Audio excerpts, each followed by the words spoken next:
À la fin du XIXe siècle, dans l'intérieur du continent africain, de longues caravanes sillonnent les pistes poussiéreuses reliant la côte de Zanzibar aux profondeurs du bassin du Congo. Ces convois ne transportent pas seulement de l'ivoire ou du cuivre. Ils sont également chargés d'hommes, de femmes et d'enfants capturés à la suite de razzias, achetés ou échangés contre des marchandises. Enchaînés, épuisés, parfois mutilés, ils marchent vers l'Est, vers un destin de servitude. À la tête de plusieurs de ces expéditions figure un nom devenu célèbre et redouté dans la région, Ahmed Ben Mohamed El Mourjebi, plus connu sous le nom de Tipo Tip. Issu d'une famille de marchands swahili d'origine omanaise installée à Zanzibar, Tipo Tip est à la fois commerçant, chef militaire et acteur central de la traite orientale au Congo. Il est noir de peau, mais profondément intégré au monde arabo-swahili qui domine le commerce de l'Afrique de l'Est à cette époque.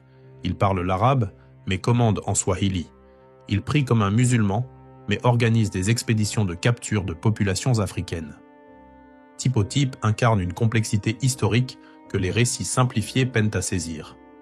Il est à la fois produit de son époque et acteur majeur d'un système de domination fondé sur la violence, l'exploitation et le profit. Sa figure interroge encore aujourd'hui. Comment un homme africain a-t-il pu participer aussi activement à la capture et à la vente d'autres Africains? Était-il un opportuniste, un homme d'affaires pragmatique ou un relais local d'une logique impériale plus vaste? Ce récit s'ouvre sur ce paradoxe.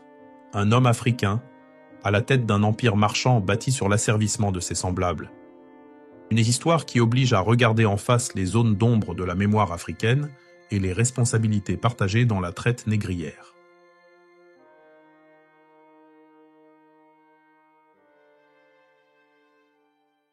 Ahmed Ben Mohamed El Mourjebi, dit Tipo Tip, naît à Zanzibar vers 1837 à 1840, dans une société marquée par une forte imbrication entre les mondes arabes, africains et swahili. À cette époque, l'île de Zanzibar est déjà un centre commercial florissant de l'océan Indien, sous l'autorité du sultan omanais Seyyid Saïd, qui y a transféré sa capitale en 1840. Ce choix politique renforce l'arabisation de la société insulaire, tout en ancrant Zanzibar dans un réseau économique reliant la péninsule arabique, l'Inde et l'intérieur de l'Afrique. Tipo Tip est issu d'une famille de commerçants.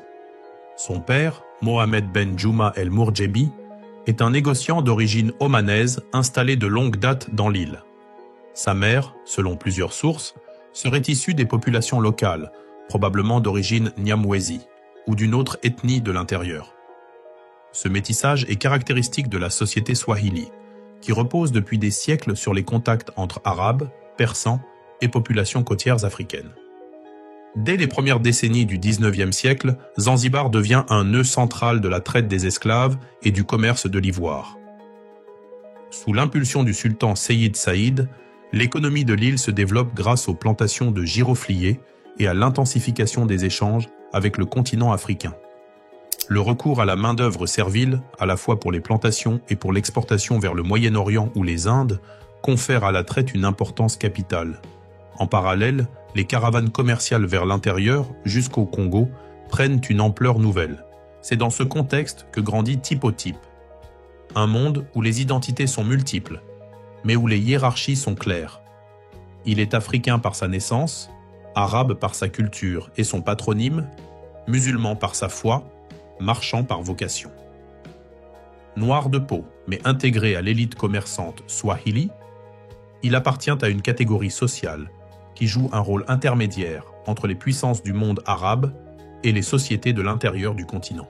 Cette dualité, être africain tout en participant à l'exploitation d'autres Africains, constitue l'une des premières lignes de tension de son parcours.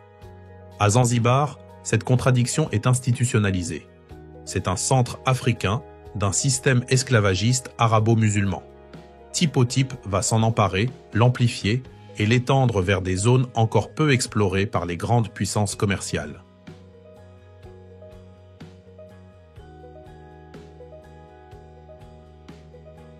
C'est au cours de la décennie 1850 que Tipo Tip, encore adolescent, accompagne pour la première fois son père dans les expéditions commerciales vers l'intérieur du continent.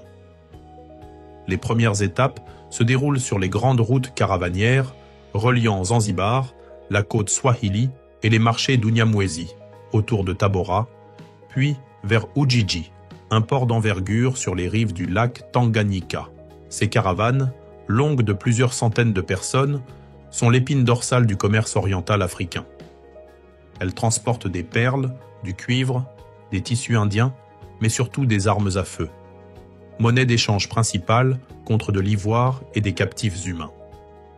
Tipo-Tip découvre dès ses premiers voyages que les caravanes ne sont pas simplement des convois commerciaux. Ce sont des colonnes de conquête, souvent précédées ou suivies de razzias violentes dans les villages traversés. Les captifs, hommes, femmes et enfants, sont enchaînés deux par deux, cous et poignets liés, forcés de marcher des centaines de kilomètres pieds nus, sans repos véritable, sous le soleil et la menace permanente du fouet.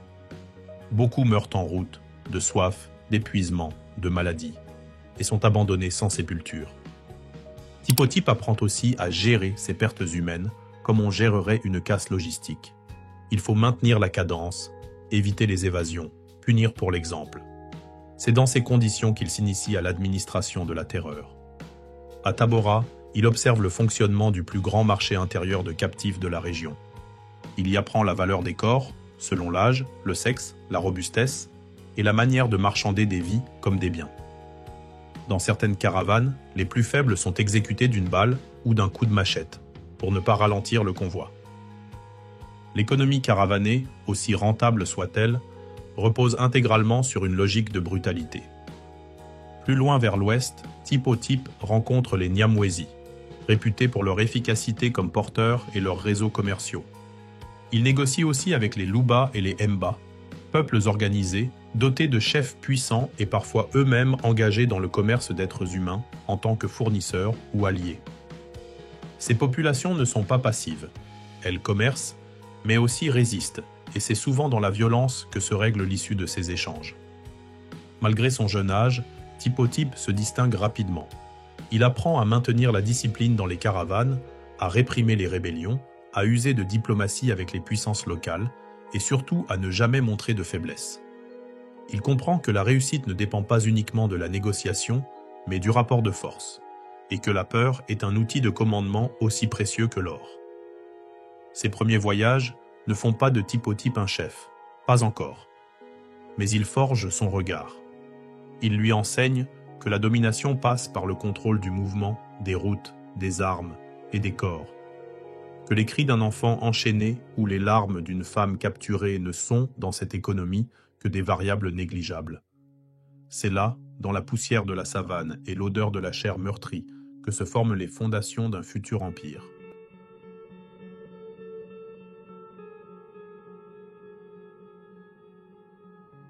À partir des années 1860, Tipo-Tip, alors âgé d'environ 20 ans, amorce une transformation décisive. De chef de caravane, il devient seigneur de guerre et entrepreneur esclavagiste. Il ne se contente plus de conduire les expéditions vers Ujiji ou Tabora. Il commence à en organiser lui-même, à grande échelle, en dirigeant plusieurs caravanes simultanées, sur des milliers de kilomètres. Sa sphère d'action s'étend vers l'ouest, pénétrant les régions densément peuplées du Haut-Congo, là où les gisements d'ivoire sont abondants et où les prises humaines peuvent être massives. Depuis Zanzibar, ces routes commerciales s'étendent comme une toile. Tabora, Ujiji, Maniema, Kasongo, jusqu'au bassin de la Lomami. Sur chaque itinéraire, Tipo-Tip érige des postes fortifiés, confiés à des hommes de son clan ou à des esclaves affranchis.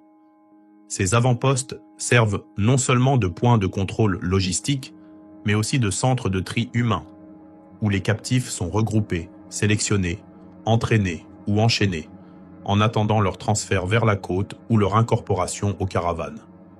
La terreur est une méthode. Lorsque les chefs locaux refusent de commercer ou tentent de conserver leurs ressources, Tipo-Tip déclenche des razzias. Des villages entiers sont encerclés à l'aube, incendiés, les hommes tués, les femmes et les enfants capturés. Ces expéditions punitives sont non seulement des moyens de contrôle, mais aussi un approvisionnement stratégique en main-d'œuvre. Les captifs deviennent des porteurs, des domestiques, parfois des soldats, souvent des marchandises. Des témoignages européens, tels ceux du docteur Livingstone ou de Stanley, relatent les conséquences de ces campagnes. Les routes empruntées par les caravanes sont jalonnées de cadavres de porteurs morts d'épuisement, de femmes enceintes laissées derrière, d'enfants trop faibles pour suivre. Les chaînes, les fouets, les bâtons étaient l'instrument quotidien de la discipline dans les colonnes de type au type. La citation qui lui est attribuée, « J'avais besoin de bras, l'Afrique me les offrait », n'est pas une provocation, mais une formule économique. Dans l'esprit de type au type, les captifs étaient une ressource comme une autre, à gérer, optimiser et, si besoin, remplacer. L'homme devient chiffre. Sa valeur dépend de sa résistance, de sa docilité et de sa capacité à survivre au voyage. En une décennie, type au type contrôle des milliers de kilomètres de territoire, des dizaines de postes et probablement des dizaines de milliers d'hommes. À la fin des années 1870, il est devenu incontournable. Même les puissances européennes, qui s'apprêtent à se disputer l'Afrique lors de la conférence de Berlin, commencent à chercher à négocier avec lui, plutôt qu'à l'affronter. Mais ce pouvoir est fondé sur le sang, la peur, la répétition du même schéma de violence. L'empire de type au type n'a pas de capitale, pas de drapeau, pas d'administration. Il n'est qu'une machine à extraire de la richesse en exploitant le corps des autres.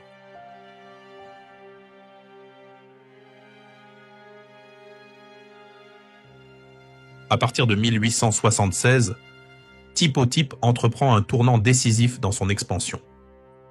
Après avoir dominé les routes commerciales entre Zanzibar, Tabora et le lac Tanganyika, il dirige désormais ses ambitions plus à l'ouest, vers le bassin du Haut-Congo, une région encore largement inconnue des Européens, mais cruciale pour le commerce de l'ivoire et de la traite humaine. Son établissement le plus symbolique est fondé à Stanley Falls, l'actuel Kisangani, à la jonction stratégique entre les rivières Lualaba et Congo. Ce poste fortifié, où il érige un véritable quartier général, marque l'apogée de sa puissance territoriale. Type au type y installe une garnison armée, des entrepôts d'ivoire et surtout des marchés d'esclaves. Dans les faits, il agit comme un gouverneur non reconnu, exerçant un contrôle politique et militaire sur un territoire immense. Aucun État, ni africain, ni européen, ne remet alors en cause son autorité directe sur la région. Ce pouvoir s'appuie sur une logistique bien rodée. Ces caravanes continuent de capturer des esclaves en masse, souvent à travers des expéditions punitives, des razzias coordonnées ou des alliances avec des chefs locaux désireux de renforcer leur propre influence. Les captifs sont enchaînés, forcés à marcher pendant des semaines, parfois des mois, sur des centaines de kilomètres à travers la forêt et la savane. Les témoignages contemporains rapportent des scènes d'une brutalité extrême.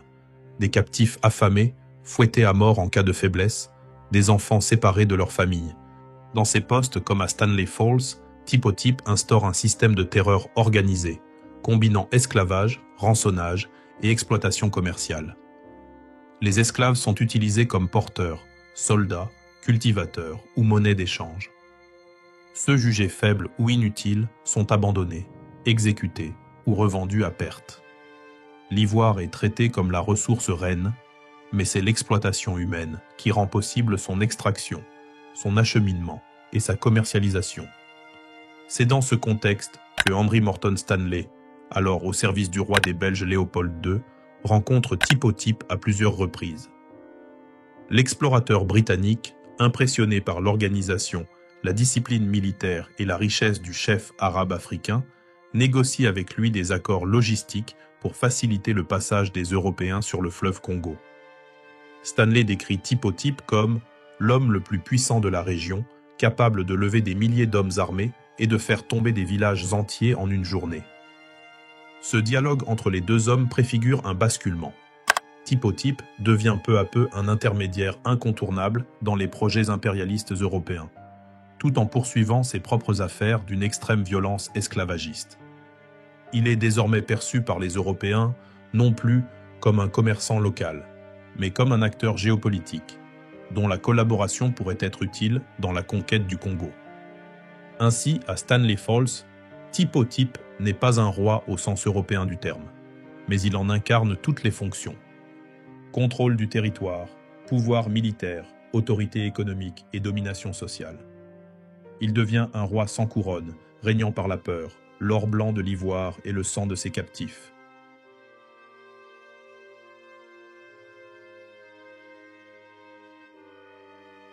En 1884, le bassin du Congo devient officiellement, à l'issue de la conférence de Berlin, une sphère d'influence belge sous la bannière de l'État indépendant du Congo, entité privée détenue personnellement par le roi Léopold II. Mais sur le terrain, la réalité est tout autre. Les Européens n'y ont encore qu'une présence fragile. Dans les régions de l'Est du Congo, ce sont les Arabes Swahili, et en particulier Tipo-Type, qui détiennent le pouvoir effectif. Conscient de cette asymétrie, Léopold II décide de jouer la carte de la collaboration. Il propose à Tipo-Type, qu'il connaît par l'intermédiaire de l'explorateur Stanley, de devenir gouverneur du district de Stanley Falls, autrement dit du Haut-Congo oriental.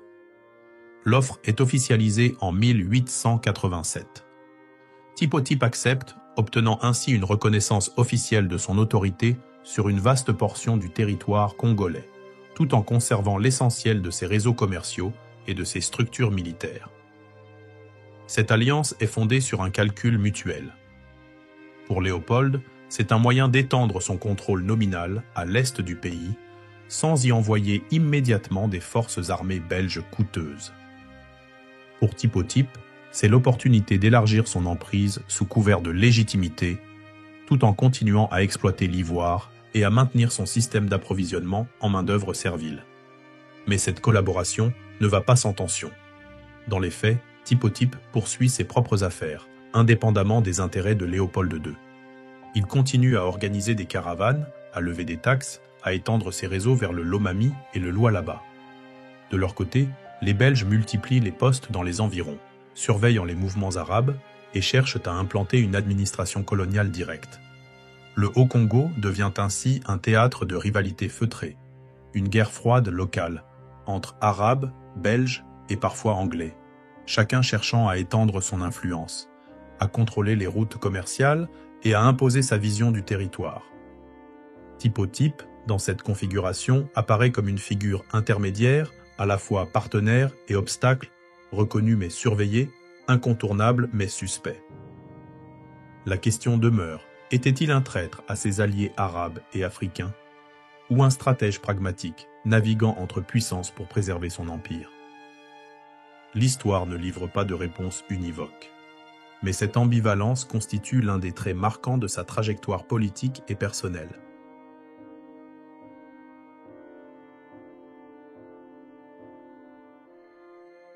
Lorsque Tipo-Type commence à se retirer des affaires actives vers la fin des années 1880, en raison de son âge et des pressions croissantes des puissances européennes, il confie les rênes de son empire à son fils, Séfou Ben Hamed. Ce dernier est le fils biologique et héritier désigné du grand négociant Swahili. Il a été formé dès son plus jeune âge à la gestion des caravanes, aux affaires commerciales et à la diplomatie militaire. Contrairement à son père, Séfou n'évolue plus dans un monde fluide entre Arabes et Européens. Son époque est celle de l'affrontement ouvert, notamment avec les forces de l'État indépendant du Congo, dirigé par Léopold II. Dès sa prise de fonction, il s'engage dans une politique beaucoup plus militaire que celle de son père. Il renforce les avant-postes, arme les troupes locales et prépare une série de campagnes de résistance face à l'expansion belge vers l'est du Congo. Installé à Kasongo, dans la région du Maniema, Séfou devient la figure centrale de la résistance arabe-swahili contre la pénétration coloniale européenne. Il commande une armée structurée, composée de soldats, d'esclaves armés et de chefs de guerre fidèles à la dynastie de Tipo-Type. C'est dans ce contexte de militarisation que plusieurs figures secondaires, dont Gongolutet, émergent à ses côtés.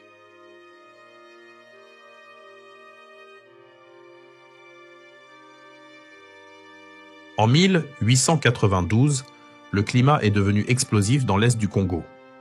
Les tensions accumulées entre les forces arabes swahili, dirigées par Séfou Ben Hamed, et les troupes de l'État indépendant du Congo, soutenues par Léopold II, se transforment en conflit armé ouvert. Cette guerre, qu'on appellera rétrospectivement la guerre arabo-congolaise, oppose deux visions du pouvoir territorial. celle d'un empire marchand, enraciné, structuré par les réseaux Swahili, et celle d'un nouvel État colonial européen en pleine expansion. Séfou, héritier direct de Tipo-Type, mobilise une armée importante depuis sa base de Kasongo. Il dispose de forts relais locaux, d'une logistique éprouvée, de combattants aguerris. À ses côtés, plusieurs commandants africains jouent un rôle central. L'un d'eux s'appelle Gongo Lutet. Dès les premiers affrontements, les troupes de Séfou se montrent redoutables. Les batailles de Nyangwe et Kasongo, menées en 1892, ralentissent l'avancée belge. Les Arabes contrôlent toujours le Haut-Lomami, les rives du Lualaba et plusieurs centres de traite. Mais la situation bascule lorsque Gongo Lutete fait défection. L'ancien esclave devenu chef de guerre, frustré par son statut marginal au sein du commandement arabe, choisit de rallier les Belges, leur apportant une connaissance stratégique du terrain et une force militaire cruciale. Cette trahison ouvre une brèche fatale dans le dispositif de Séfou. Privé d'un de ses meilleurs officiers, il tente malgré tout de contenir l'offensive belge. En vain. Les troupes de l'État indépendant du Congo, mieux armées, soutenues par des auxiliaires africains comme Gongo, avancent inexorablement. En 1893, lors d'un ultime affrontement près de Kasongo, Séfou est tué. Sa mort marque la fin du pouvoir arabe swahili organisé dans le Congo oriental. La défaite de Séfou clôt une séquence historique, celle où les grandes familles commerçantes arabes et métisses dominaient l'Afrique des Grands Lacs. Désormais, l'autorité belge s'impose, brutale et sans partage. La victoire belge ne serait pas complète sans le sort réservé à Gongo Lutet, acteur central de ce renversement d'alliance. Après avoir trahi Séfou et servi avec efficacité l'armée de Léopold II, Gongo devient une figure paradoxale. Célébré pour sa contribution, redouté pour sa puissance personnelle. En 1893, installé à Lusambo, il dirige des troupes, lève des impôts, maintient l'ordre dans la région au nom du roi des Belges. Mais sa popularité locale, son autorité militaire et son passé d'ex-arabe suscitent la méfiance croissante de l'administration coloniale.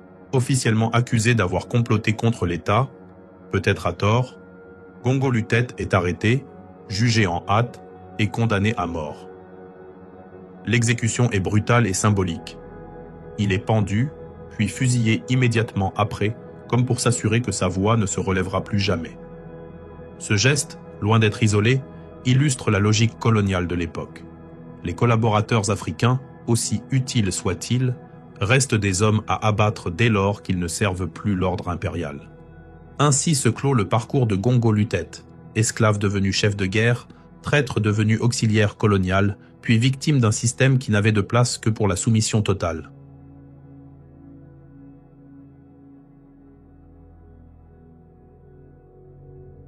Tipo-Type meurt en 1905 dans la ville même qui l'a vu naître et s'élever, Zanzibar. À ce moment-là, il a cessé d'être l'homme redouté des routes d'Afrique centrale. Retiré de la vie politique depuis une dizaine d'années, il vit entouré de ses biens, de ses écrits et de souvenirs d'un empire désormais disparu. Il laisse derrière lui des enfants, des terres, quelques manuscrits. À Zanzibar, sa maison devient brièvement un musée, témoignage discret d'une époque faste et violente. Mais ce musée tombe rapidement en désuétude, comme l'intérêt pour sa mémoire. Les rares visiteurs qui franchissent les ruines de sa demeure le font souvent sans connaître l'ampleur de sa trajectoire. À mesure que l'histoire avance, la figure de Tipo-Type se brouille. Marchand prospère, chef de guerre redouté, homme de lettres à ses heures, négociateur pragmatique avec les Européens. Il incarne à lui seul les contradictions du XIXe siècle africain, entre mondes africains, arabes et européens. Il priait en direction de la Mecque, mais construisait sa richesse sur l'asservissement de populations africaines. Pour certains chercheurs, Tipo-Type est l'incarnation d'un colonialisme africano-arabe qui a servi des peuples voisins avec les méthodes des grandes puissances impériales. Pour d'autres, il est un acteur du système, non plus barbare que les Européens qui le remplaceront bientôt, et qui cherchait simplement à préserver sa place dans un monde en mutation. Dans la mémoire africaine contemporaine, Tipo-Type divise. À Zanzibar, il est encore présenté comme une figure de la bourgeoisie swahili, bâtisseur et lettré. En République démocratique du Congo, en revanche, il reste associé à la traite, aux violences, à la déportation de populations entières. Pour certains Congolais, son nom reste synonyme de peur et de trahison. La diaspora africaine, quant à elle, découvre souvent Tipo Type avec stupéfaction. Comment un homme noir a-t-il pu vendre des noirs? La réponse est complexe, mais elle oblige à sortir d'une lecture binaire de l'histoire. Tipo Type est un produit de son temps, certes, mais son rôle dans le maintien et l'expansion de la traite intra-africaine est incontestable. Sa trajectoire pose une question dérangeante, mais nécessaire. Quand l'oppresseur te ressemble, que reste-t-il de l'identité partagée? Tipo Type est mort sans procès, sans remords. Il a laissé derrière lui des fortunes, des ruines et des silences. Aucun monument ne l'honore, mais aucune malédiction ne l'a frappé non plus. Il est mort en homme libre, et c'est là le drame.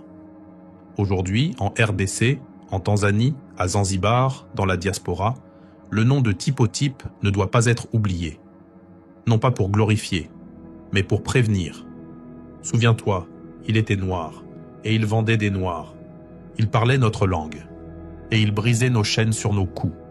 Il n'a pas été puni, mais nous avons porté ses conséquences. Alors dis-moi, Tipo Type, monstre ou simple reflet d'un monde sans âme?